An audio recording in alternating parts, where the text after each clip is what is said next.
दोस्तों प्रदीप गिरी academy channel में आपका बहुत बहुत स्वागत है। आज हम डेफिनेट इंटीग्रेशन में आगे की ओर बढ़ रहे हैं और आगे का पार्ट सॉल्व करने की कोशिश करेंगे। मैं देखो यहाँ पे आपको बहुत ही सिंपल तरीके से चीजें बता देना चाहता हूँ जो आपके दिमाग में पूरा का पूरा पार्ट बैठ जाना चाहिए कि अब देखो मैं ऑलरेडी आपको एक प्रॉपर्टी बता दिया हूँ, अब आगे की प्रॉपर्टी की ओर मैं बढ़ रहा हूँ। अब देखो दोस्तों यहाँ पे इससे अच्छा मैं अलग से आपको यहाँ पे बताऊँ। देखो कहीं पे भी 0 to a है और यहाँ पे f(x) लिखा है और यहाँ पे dx है। अब बोलोगे सर यहाँ पे a ही आएगा क्या? हमेशा नहीं, वहां पे 1 2 3 5 कुछ भी आ सकता है। अब यहाँ पे सेम देखो मैंने 0 to a लिखा, यहाँ पे भी सेम है, बस रिप्लेसमेंट का पार्ट यहाँ पे आएगा दोस्तों। जो x लिखा है x के बदले क्या आ जाएगा दोस्तों? a-x ऐसा। तो कभी कभी अगर हमें सम्स को अगर बहुत ही इजी बनाना है तो हम इस प्रॉपर्टी का यूज करते हैं, जिससे हमारा सम बहुत ही डिफिकल्ट सम बहुत ही सिंपल तरीके से जल्दी सॉल्व हो जाता है। इसके पहले मैंने ऑलरेडी आपको एक प्रॉपर्टी कराया बहुत ही सिंपल तरीके से। अब दोस्तों मैं आपको एक और चीज बता दूं कि अगर आप फर्स्ट टाइम हमारे चैनल से जुड़े हो तो याद से चैनल को सब्सक्राइब कर देना। अगर आप चाहते हो कि नहीं सर बहुत ही अच्छे तरीके से हमें सभी चीजें कंप्लीट करनी है, तो मैं आपको ये बोलना चाहता हूँ कि आपको प्रदीप गिरी एकेडमी जो हमारा एप्लीकेशन उसे डाउनलोड कर लेना चाहिए। वहां पे मैंने बहुत ही अच्छे तरीके से सभी चीजें आपके लिए करवाई है। अब देखो दोस्तों यहाँ तक का पार्ट होने के बाद अब मैं आगे की ओर बढ़ रहा हूँ। यस, अब देखो ये जो क्वेश्चन है अगर मैं बात करूँ तो देखो यहाँ पे ये कैसे आपको ध्यान रखना है। देखो यहाँ पे 1 है, यहाँ भी 1 है, तो समझ जाना कि मोस्ट ऑफ द टाइम ये वाला प्रॉपर्टी का ही सम है। अब यहाँ पे देखो x है, अगर मैं यहाँ पे x है, x को हम क्या रिप्लेस करेंगे दोस्तों? a-x। a का वैल्यू कितना है दोस्तों? 1 - x। जहां जहां पे सब में आपको x दिखाई दे रहा है वहां पे आपका रिप्लेसमेंट ये होना चाहिए। चाहिए तो आप यहाँ पे लिख दो रिप्लेस। हाँ, अब देखो दोस्तों ये i हो जाएगा, ये 0 to 1 हो जाएगा। सर यहाँ पे x है तो क्या आ जाएगा? 1 - x। सर यहाँ पे 1, यहाँ पे x है, सर ये भी क्या आ जाएगा? 1 - x। और ये क्या हो जाएगा? 3/2 dx। ठीक है sir. i which is equal to 0 to 1, 1 - x, 1 minus मैं आपके लिख रहा हूं, और ये minus minus plus x।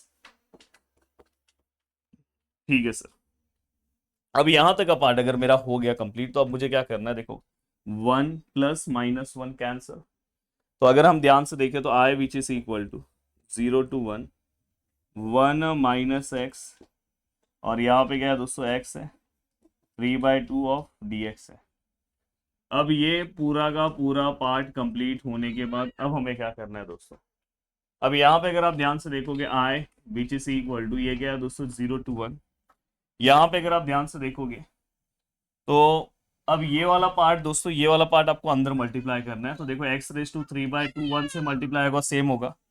Then ये वाला पार्ट इससे मल्टीप्लाई होगा, तो ये x multiply by x⁻³ dx। मैं रहूं मतलब कोई अगर स्टूडेंट वो डायरेक्ट भी लिख सकता है, बट मैं आपके लिए बता रहा हूँ। देखो इसको अगर आपको सिंगल कन्वर्ट करना है तो देखो यहाँ पे 1 है और यहाँ पे x⁻³ है। तो ये इंडाइसिस के रूल के अकॉर्डिंग ये दोनों क्या होता है दोस्तों? प्लस होता है। देन यहाँ पे क्या हो जाएगा दोस्तों? 5/2।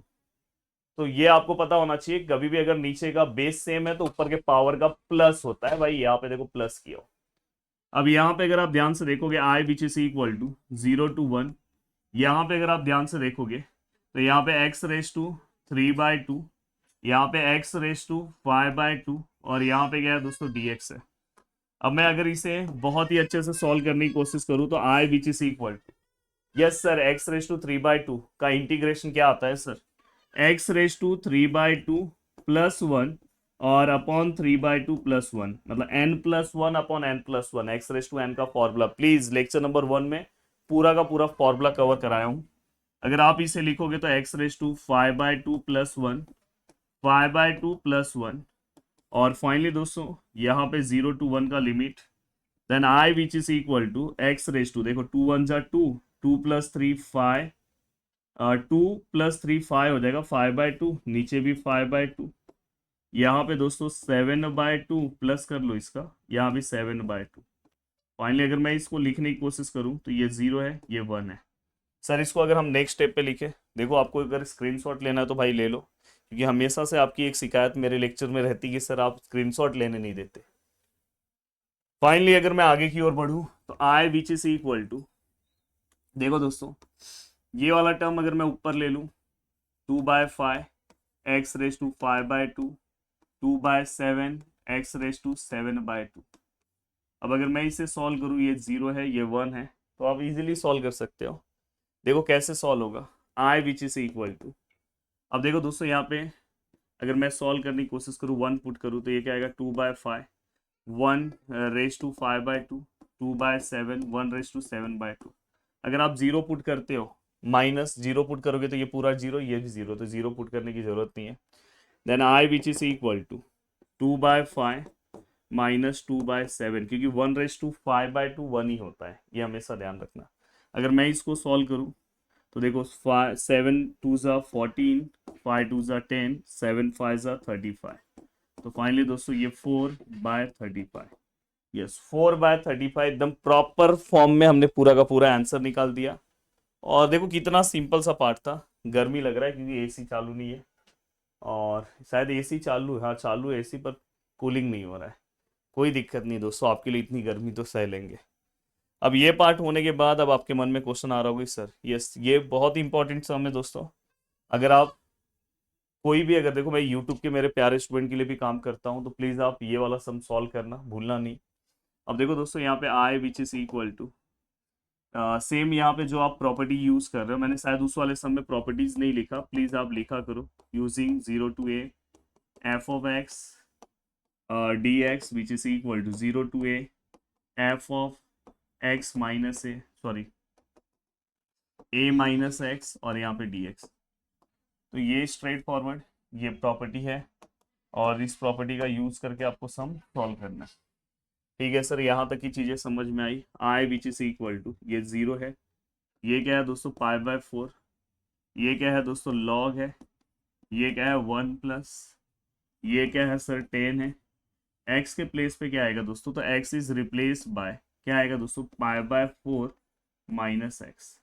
देखो ना a माइनस एक्स, तो यहाँ पे क्या आएगा दोस्तों π/4 माइनस एक्स, एंड दोस्तों यहाँ पे dx। अगर आपने इनडेफिनेट इंटीग्रेशन मेरा बहुत अच्छे से पढ़ा होगा तो इसका डायरेक्ट फॉर्मूला मैंने दिया था, मैं जो अभी भी आपको लिख के बता देना चाहता हूँ। 10 of π/4 माइनस एक्स अगर कहीं पे भी दिखाई दे तो इसका डायरेक्ट आंसर आता है 1 - 10x, 1 + 10x। बहुत सारे लोग यहाँ पे फॉर्मूला अप्लाई करते हैं 10a - b वाला, पर ये वाला आप यूज करोगे तो डायरेक्ट काम हो जाएगा। सर अगर यहाँ प्लस रहा तो ऊपर प्लस नीचे माइनस, ये ध्यान रखना। अब यहाँ तक का पार्ट अगर आपको समझ में आ गया है, देखो हम आई लिखेंगे,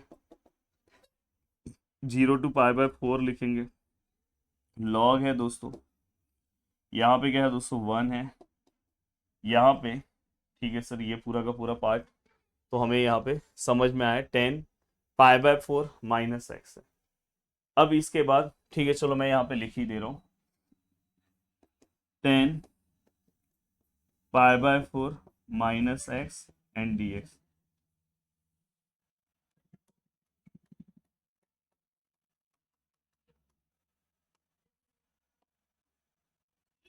अब देखो दोस्तों यहाँ तक का पार्ट अगर आपने कंप्लीट कर दिया, ठीक है सर यहाँ तक का पार्ट पूरा का पूरा कंप्लीट हो गया।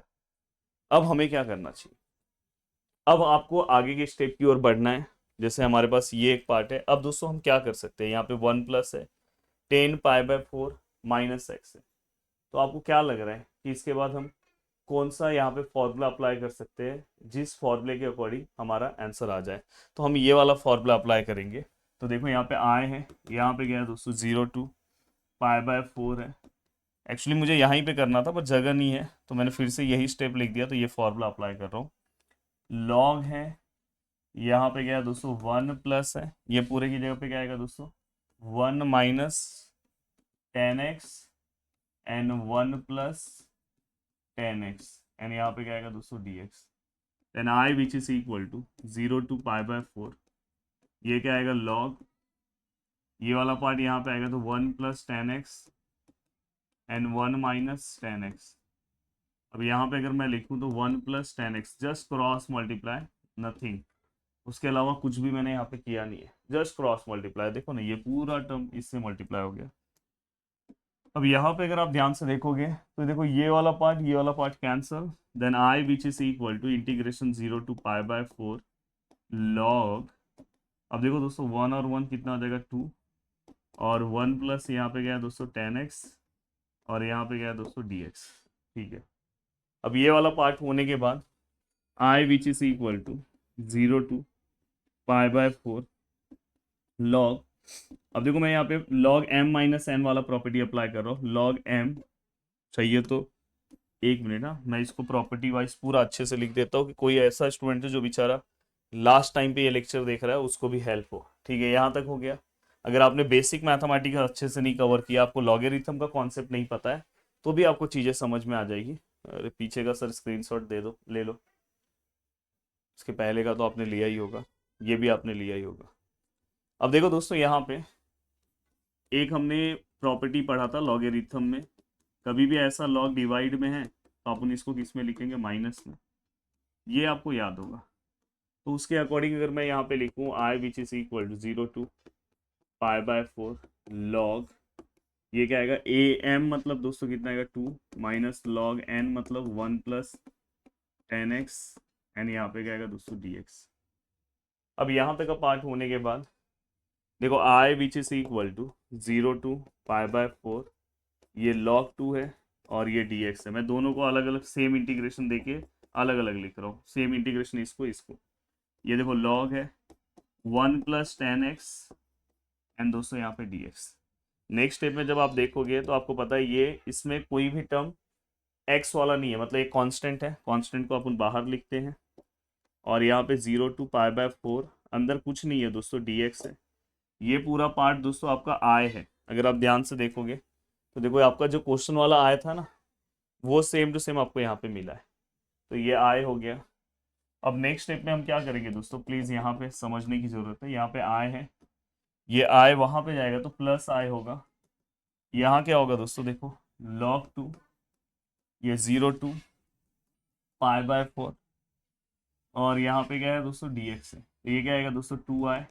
अब यहाँ पे कुछ नहीं है तो दोस्तों x आएगा और 0 to क्या है दोस्तों π/4 और ये क्या है दोस्तों log 2i। ये क्या आएगा दोस्तों log 2, ये π/4 माइनस 0 लिखने की जरूरत नहीं है। देन दोस्तों i which is equal to यहाँ पे जाएगा तो इससे मल्टीप्लाई होगा, तो मैं यहाँ पे लिख दे रहा हूँ पाई 2, ये 2 यहाँ पे जाएगा तो 8 हो जाएगा और log 2। वैसे तो अगर इसका ये डायरेक्ट ट्रिक है, डायरेक्ट इसका ये आंसर है, तो ये अपने को पता होना चाहिए। और इसी के साथ ये लेक्चर एंड हो रहा है और इसी के साथ अब हम नेक्स्ट लेक्चर में आगे के लेक्चर की ओर बढ़ेंगे। उम्मीद कर रहा हूँ कि पूरा का पूरा पार्ट आपको बहुत ही अच्छे तरीके से समझ में आए और आप बहुत ही अच्छे तरीके से पूरा का पूरा पार्ट कंप्लीट करेंगे, प्रैक्टिस करेंगे। चलो मिलते हैं नेक्स्ट लेक्चर में। बाय बाय, जय हिंद दोस्तों।